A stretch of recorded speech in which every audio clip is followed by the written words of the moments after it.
The idea of reincarnation is often brushed off as a bunch of woo woo, but there are some instances in this world that could truly make you question that. They may make you believe that reincarnation is not only possible, but truly undeniable.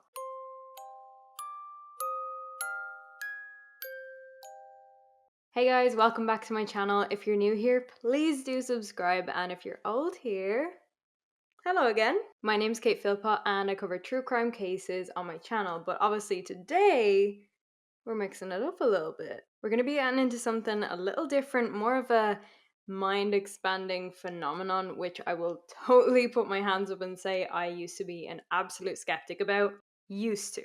But first, quick little disclaimer, everything I mention in this video is just what I found on the internet and merged into the one video. You know how it is. I don't claim to be an expert in any of these cases, I just find them interesting and we talk about them here. And I really want you to let me know as we move through this video what comes to mind. Just comment as you go and let me know what your thoughts are, especially with a phenomenon like this. I mean, there will be a lot of thoughts going through your head, and I'd love to watch that happening as we're getting through these cases. So share those thoughts and opinions as we go through this in the comments below, and let's get into this video. Now, the next case we're going to be talking about is the case of the Pollock twins, or kind of the Pollock family. The Pollock family lived in Hexham in England in the 50s, and their family consisted of John and Florence, who were the parents, their three sons, whose names I actually don't know, so sorry about that, and their two daughters, Joanna and Jacqueline. Now, let's have a chat about Joanna and Jacqueline. Joanna was 5 years older than Jacqueline, and she really enjoyed playing mother, so she would kind of take Jacqueline under her wing and really look after her. That was kind of the game they would play, but she even just looked after her in general. They were such sweet girls, and of course, in typical kid instances, they would have injuries, they'd fall, they'd hurt themselves, all this kind of stuff. And the reason I'm bringing this up is because there was one particular scenario where Jacqueline had a pretty nasty fall and actually fell headfirst onto a bucket, and she landed really awkwardly and it left a massive gash just above her right eyebrow, which I will admit probably seems like a very random fact, but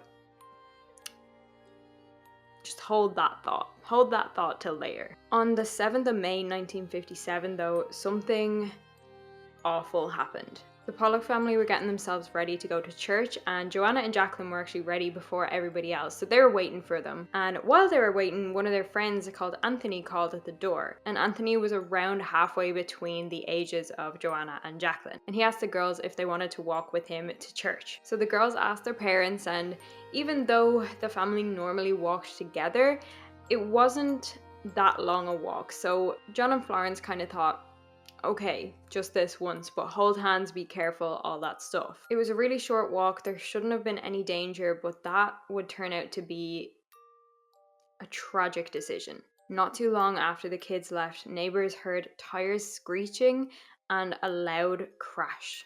The three kids had been hit by an erratic driver. Unfortunately, Joanna and Jacqueline were killed instantly, and Anthony survived for a short amount of time, but he did later die from his injuries. But the woman that had been driving this car that crashed into them was a 51-year-old who 5 years prior had lost her husband, so she was dealing with a lot of trauma, as well as the fact that she was forcibly separated from her own two children. So it turned out that this particular day, everything had just gotten too much and she just snapped, and she decided that that was the end for her. So in deciding that, she took some stuff, a lot of stuff, and she just drove erratically. It turns out that she intentionally aimed the car at them because she was dealing with so much pain having lost her own children, and she just drove directly into them. Naturally, John and Florence were totally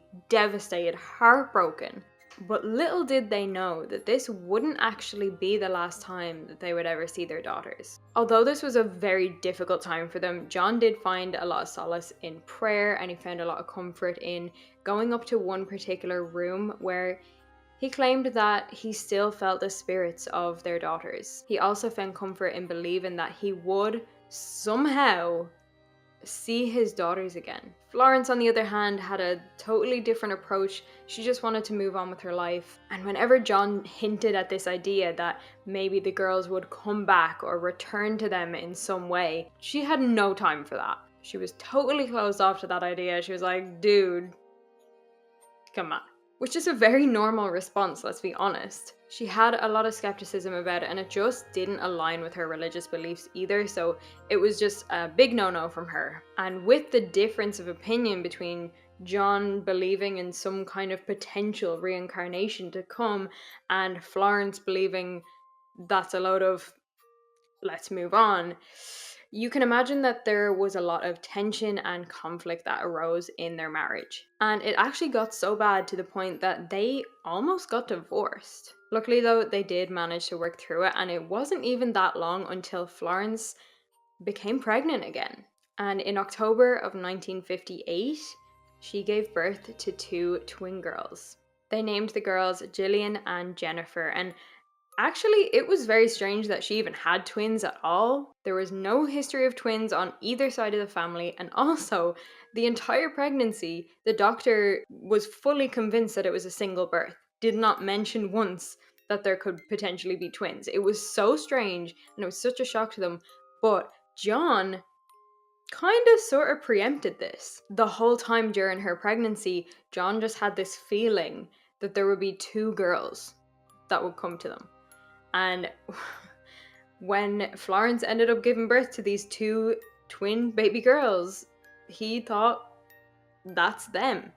That's Joanna and Jacqueline. And they were identical twins, but they didn't have identical birthmarks, which apparently is something that is highly unusual. Jennifer had a small birthmark on her left hip, which strangely enough was very similar to a birthmark that Jacqueline had had, and she also had a birthmark on her forehead, specifically above her right eye, which was very similar to the scar that Jacqueline had gotten when she fell on the book at that time and got that scar above her right eyebrow.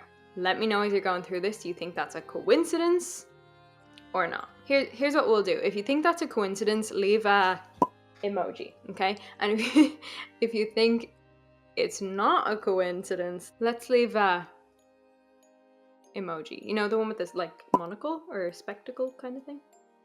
You know, leave that. Now, when Gillian and Jennifer were 3 months old, the whole family moved to Whitley Bay. And this was around an hour away from Hexham, and it was on the coast. But as the years went on, the girls actually showed a lot of signs of remembering Hexham in intricate detail. Despite never really growing up there, they only spent the first 3 months of their lives there, yet they could recall specific places, name specific places even. For example, when they visited one time, the girls were discussing the fact that they knew where they were because their old school that they used to go to was just around the corner. And they were kind of right. There was a school around the corner, but they had never been to that school. In fact, they'd never been to this particular area. They shouldn't know their way around. But that school was Joanna and Jacqueline's school. And they even recognized the playground in the town that they used to play in. Again, they had never been to this playground before. They recognized it. And of course, that was the exact playground that Joanna and Jacqueline loved when they were growing up. When Gillian and Jennifer were 3 years old, their parents gave them this box of old toys, and they were actually Joanna and Jacqueline's old toys, and they kind of just felt like they were old enough to have these toys now. And this led them to a really strange occurrence. The girls were able to recall the names of the toys and exactly who gave them which ones. This one's from Santa Claus, this one's from... They knew. And there was also none of what you might expect from young kids like that. There was no fighting over who got what. They knew specifically whose toys were who. Gillian very carefully picked out what had previously belonged to Joanna, and Jennifer had carefully picked out what had previously belonged to Jacqueline. They just intuitively knew that these toys were hers and these toys were hers. And they were looking at these toys, right? And they were like, oh, that's Mary and that's Susan, which were names that Joanna and Jacqueline had given their dolls. Gillian and Jennifer had never had dolls called Mary or Susan, but they just knew exactly those names, and they knew what dolls were called what name. What is, like... Now, like I said, there had been a 5-year age gap between Joanna and Jacqueline, and Joanna had always been very protective over her younger sister. But the strange thing here is, okay, Gillian and Jennifer were twins, so it should be a totally different dynamic, right? Joanna was 5 years older than Jacqueline. Gillian was only 10 minutes older than Jennifer. But still, Gillian really looked after Jennifer. She took her under her wing. She minded her. She had this kind of maternal instinct towards her, even though she was only 10 minutes younger. Like, they were the exact same age other than that. John and Florence actually really noticed that the girls had very similar personalities to their older sisters who they had never met, who they had never even heard of. And they also enjoyed the exact same games and the exact same foods, respectively. However, this was all still very coincidental, and skeptics, I'm sure, would argue that this could all be explained away by the likes of genetics or, John and Florence talking about Joanna and Jacqueline and whatever, right? But then the twins came out with something undeniable. Gillian and Jennifer, on multiple occasions, spoke out about the car crash. The car crash that killed their sisters before they were even born. And again, it's even more intense because of the fact that they didn't even know they had older sisters. But what I will say is whenever they spoke about the car crash, they spoke about it as if it was happening to them or had happened to them. On one particular occasion, Florence overheard them talking about it in a weird way, like they were playing a game, like they were recreating it. And Gillian held Jennifer's head. She was kind of cradling her head. And she said, "The blood's coming out of your eyes. That's where the car hit you." What's also really interesting is Gillian and Jennifer also had an irrational fear of cars. Both of them did. As toddlers, they'd had recurring nightmares, and not just about car crashes and being in a car crash, but being hit by a car. Whenever they were near cars, they get really uncomfortable, really anxious. It was an absolute nightmare trying to get the whole family to cross the road. One time they heard a car starting its engine down an alleyway, and it was so loud that they both freaked out, held onto each other, and shouted, "The car is coming to get us." And on another occasion, Gillian pointed to the birthmark on Jennifer's head and said, "That's the mark Jennifer got when she fell on the bucket." Which was a true fact, kind of. But Jennifer had never fallen on a bucket. Jacqueline had fallen on a bucket. I honestly... Sorry, I actually don't know what to say right now. How can you even be skeptical? I mean, by all means, shoot me down in the comments and be like, "You're so stupid, Kate. Here's what you're saying wrong, and here's why it makes sense a totally different way." By all means, like, I'm open to conversation. Maybe don't call me stupid, though.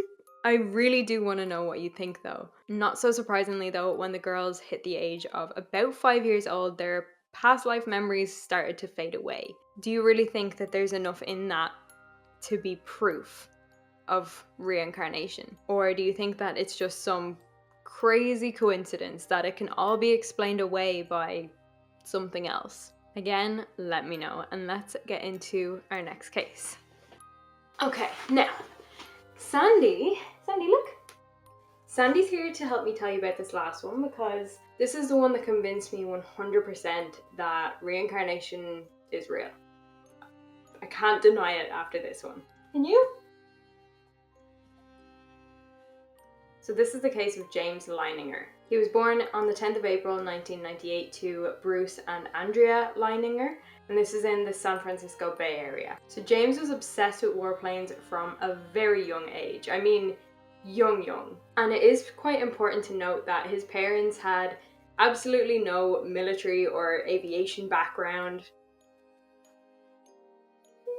But this all kind of kicks off on the night of the 1st of May 2000, which was only a few weeks after James's 2nd birthday. It was the middle of the night and Andrea hears James screaming in his room. She went in and he was kicking and screaming and having this intense nightmare. And while all this chaos was going on in his room, he said, "Airplane crash on fire, Little man can't get out. And he was having this dream about being in an airplane that was shot down. But this wasn't only a once-off. This actually ended up happening 4 to 6 times a week. As time went on, they started asking him questions about his dreams because they wanted to kind of dig in a little bit and find out where this was coming from. So when they asked him who this man was in the plane, he said, "He is me." And when they asked him who shot the plane down, he looked at them like, come on guys. He threw his eyes up to heaven and was like, "The Japanese," as if it was so obvious, or it should have been so obvious. But, like, what? Andrea and Bruce hadn't taught him anything about this kind of stuff. And that wasn't the only thing James was somehow aware of. On one occasion, Bruce and Andrea gave him a present of this World War II fighter plane, like a model, because he was so fascinated with him. And Andrea pointed and was like, "Oh look, there's a bomb on it." And he said, "That's not a bomb, that's a drop tank." This kid is 2 years old.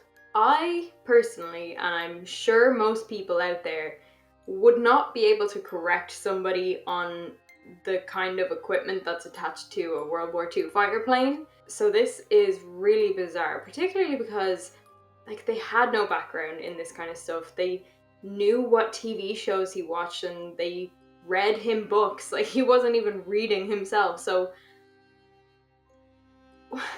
regardless, they asked him a little bit more about the dreams he was having, and he said that the man in his dream was also called James, and that he flew a plane called a Corsair. Again, I have never heard of a Corsair until this. So,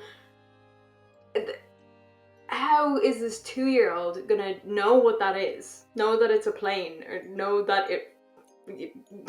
He even knew specific details, such as the fact that a Corsair would often veer to the left while it was taken off, and also had a tendency to blow its tires when it landed. How?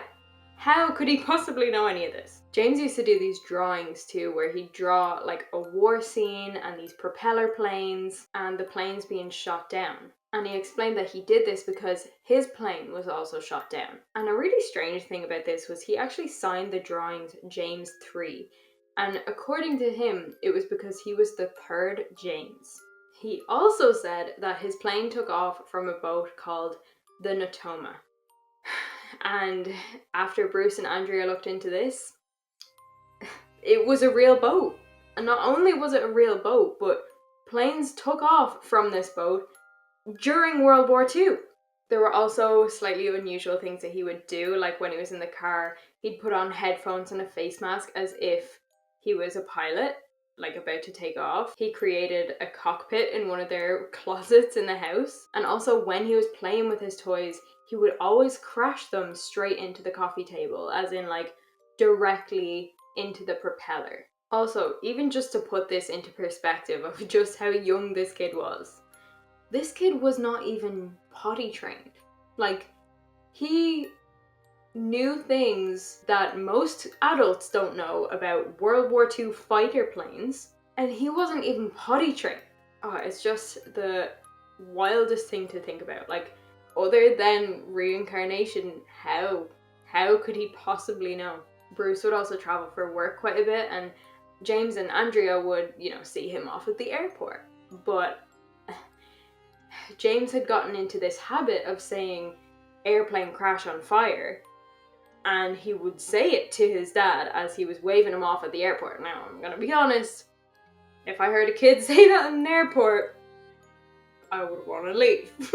But the point is, like, it was like he was pre-programmed to say this, or that his association with planes was that there was going to be a crash and there was going to be a fire.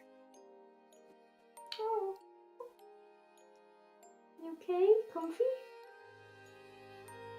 Now, when Bruce and Andrea took James to an aviation museum, this kid was just mind blown. He was so obsessed with all these planes he was seeing. I'm sure it was the most beautiful thing, but also strange.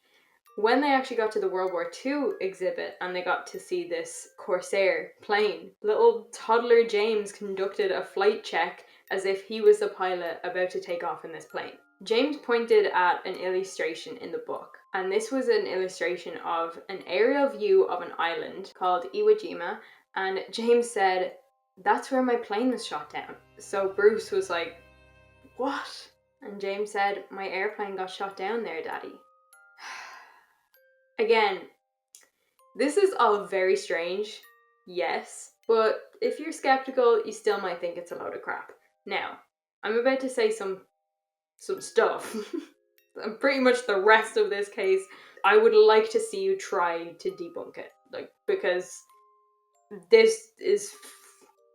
the fact that I have no words should show you exactly what it is, okay? Let's get into it. Although I've mentioned that James knew a lot about planes and specific planes, he also could recall specific people's names. Names of people that he had known in his past life. One name in particular that came up was the name Jack Larson, and he was a friend of James's in his past life. Now, when you've got an actual person's name, first and last name by the way, now you've got a legitimate chance of potentially proving something. So Bruce and Andrea did a ton of digging to try and find if this guy actually existed. At this point, I will also say Bruce was not about this whole reincarnation idea. He thought it was a load of crap. He was really looking into this stuff to try and disprove it because it did not align with his religious beliefs. Andrea, on the other hand, was a lot more open to the idea though. So they go and they look into this Jack Larson guy. And lo and behold, he actually existed. I know!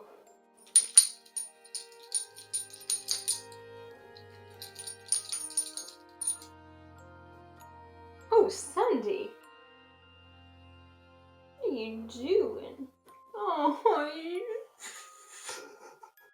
But not only did Jack Larson exist, but he also had been a fighter pilot in World War II. And he was also still alive and living in Arkansas. So this is huge. I mean, they've found proof of an actual person based on a name that James just randomly came up with. Well, not really randomly, obviously. But while they were looking for information on Jack Larson, Bruce spoke to a man called Leo Pyatt, and he was in the Natoma Bay Association. So he started asking Leo questions, and he really wanted to find out if there had been corsairs, this specific type of plane, in these missions and on the Natoma Bay, or the Natoma, the ship, the Natoma. But Leo said, no, there weren't actually corsairs on this boat. There were only ever Wildcats and Avengers. So that's the only thing here that really doesn't make sense, because New James, we'll call him, was so obsessed with corsairs and claimed that absolutely he would fly a corsair all the time. But also when James was playing with his toys and everything, he had these G.I. Joe dolls and he gave them really specific names. When I say specific names, he named them Leon, Billy, and Walter, which is unusual because it's not your typical Bob or John or even like your Chris or your Jason or your Mike, you know? And his parents asked him why he named them that. And his response was, those were the guys that met me in heaven when I went there. What? But that's not even it. They were real people. There had also been these guys in the military called Billy Peeler, Leon Connor, and Walter Devlin. So at this point, I mean, they had to dig a little more. They had to find out who James himself had actually been. So they went to the Natoma Bay reunion in San Diego, and this was in September 2002. And at this event, Bruce learned that there had been 18 aircraft pilots that had died over this, not the Pacific. One of these pilots was called James Huston Jr., and his plane went down when it was shot at by none other than the Japanese. And strangely enough, James Leininger actually looked a little bit like James Huston Jr. Now, there are people who think they looked exactly alike, and I don't fully agree, but there's definitely a resemblance there. And you will never ever guess what I'm about to say next. Like, this next part is insane. Jack Larson, who we spoke about, was a good friend and co-pilot of James Huston Jr. for quite a while. I think we found our guy. So when this happens, what's the next step? Okay, you have this identity of this person that apparently your son used to be, right? So Andrea actually went out of her way to track down James Huston Jr.'s family, and they got in contact with his sister, who was still alive. Now, she was 84 years old, so obviously a lot older, but she was still alive and still kicking. The stuff that James could remember about their family is just, like, you cannot make this stuff up. James knew things that people wouldn't have known publicly. So, for example, his sister's name was Anne Houston Barron, and he used to call her Annie. And he remembered this nickname, and Anne confirmed that not only was this true, but James was the only person that called her Annie. James remembered that they had an older sister called Ruth, who was 4 years older than Anne, and that Anne was 4 years older than him. How? Like, you can't guess that. Ruth is an unusual name as well. 4 years specifically, he knew the orders, he knew how? That is crazy. James remembered that their father was an alcoholic and smashed things when he was drunk, and even that he had to go to rehab to overcome his issues with alcohol. James recalled that they also had matching portraits done by this particular artist, and that they were gifts from their mother. He remembered that their mother's name was Darlie, and he even remembered that the artist's name was Daryl. And of course, I have to mention, Anne confirmed every single one of these statements. And in the end, there was more than enough proof for Anne to believe that James Leininger was the reincarnation of her brother, James Huston Jr. And I find it really interesting when, if you can even convince the family of the previous person, like, that's next level to me. Like, I don't know, that's just a lot. Now, something else that's really, really fascinating is there was a man called Ralph Klarber. I have no idea if that was his last name. I know his first name was Ralph, but he was a rear gunner that flew off the Natoma. And his plane was flying right beside the plane of James Huston Jr.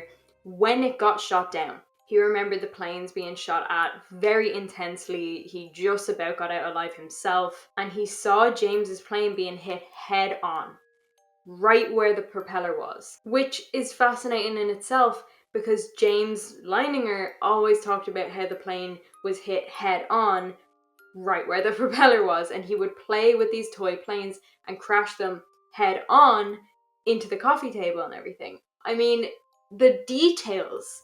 And the fact that it was so difficult for his parents to go digging and finding all of this information, and he could just remember it. This toddler was just rattling off these details like it was nothing, and they all ended up being true. But there's still one thing that really still doesn't make any sense. The plane James Huston Jr. was on when he actually died was a Wildcat fighter plane, not a Corsair. So the Corsair, where is this tying in? It's not quite clicking. But it all made total sense when he finally received a package from Anne, his older sister. This toddler's 84-year-old sister, kind of, you know.